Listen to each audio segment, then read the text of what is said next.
K-pop Demon Hunters is about to win a Grammy, the Michael Jackson movie is already breaking records, Funko Pops are going out of business, and so much more wild movie news. And we're going to start off with the new Michael Jackson biopic movie, because if you missed it the other day, the trailer for the film was released, and it has gained over 116 million views in the first 24 hours of it being released, and it's now the most viewed trailer for any biopic in music history. I don't think people realize just how badly this movie is going to break the box office when it releases. Like, this is the list of the highest grossing music biopics of all time. It's pretty much guaranteed at least second place, and honestly, I don't think $1 billion is too far-fetched if it's even a somewhat decent movie, because Michael Jackson is simply one of the most famous people to have ever lived. Let me know in the comments below your predictions for how much you think the Michael Jackson biopic is going to make at the box office next year, but let's keep it with the movie music theme and move on to the Grammys, because a lot of movies just got nominated for the best score in a movie or TV show. And the nominees this year are Sinners, How to Train Your Dragon, which yes, does have pretty much the same exact soundtrack as the original animated film, but I guess they got different rules than the Oscars because this would not qualify there, but at the Grammys it's fair game. Severance Season 2, Wicked, and The Wild Robot. Out of all of these, I honestly think I would pick The Wild Robot or Sinners. Those both have incredible scores. When it comes to the actual best songs written for a movie or TV show, the nominees are 3 different songs from Sinners. I honestly hope I Lied to You wins. That's an absolute banger of a song.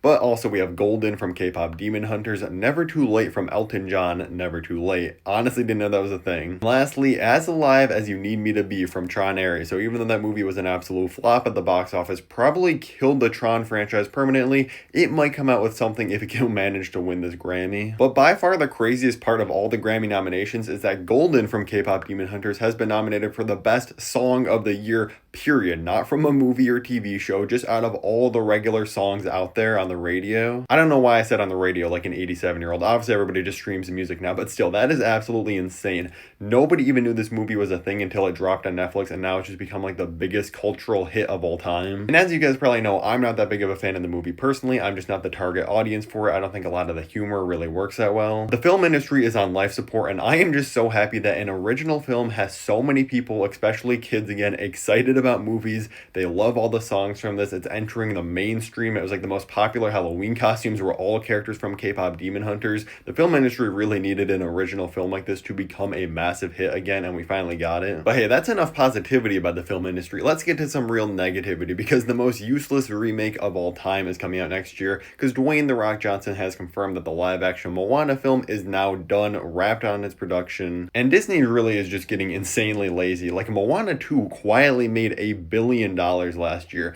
and they don't even decide to like milk this for more sequels, making a Moana 3 and 4. They're like, no, we have to do a live-action remake of the first Moana film that hasn't even been out for 10 years. Like, that's kind of insane. We do also have some new original film news, because we now know that Millie Alcock, who's going to be playing Supergirl next year, and Toni Collette will star in a new survival thriller called Hot Mother. The idea of walking up to your local movie theater and ordering 2 tickets for Hot Mother is kind of insane, but the movie title is a play on words, because as it says here, the film follows a mother and daughter who visit a remote wellness spa, which turns into a fight for survival when they get trapped in a sauna. Moving on, Funko, who obviously makes Funko Pops, have admitted that they might not survive another year as a company because sales are down 14%. Debt is piling up. They apparently have around $250 million of debt, which is absolutely insane for making these little plastic figures. It really seems like by 2027, this company might no longer exist, which is kind of crazy for all those Funko collectors out there. Like me personally, I've never bought one of these things in my life. I never understood the appeal. I know people out there do love them. There's lots of huge collectors of these, people that like invested in them thinking they'd be worth a lot someday.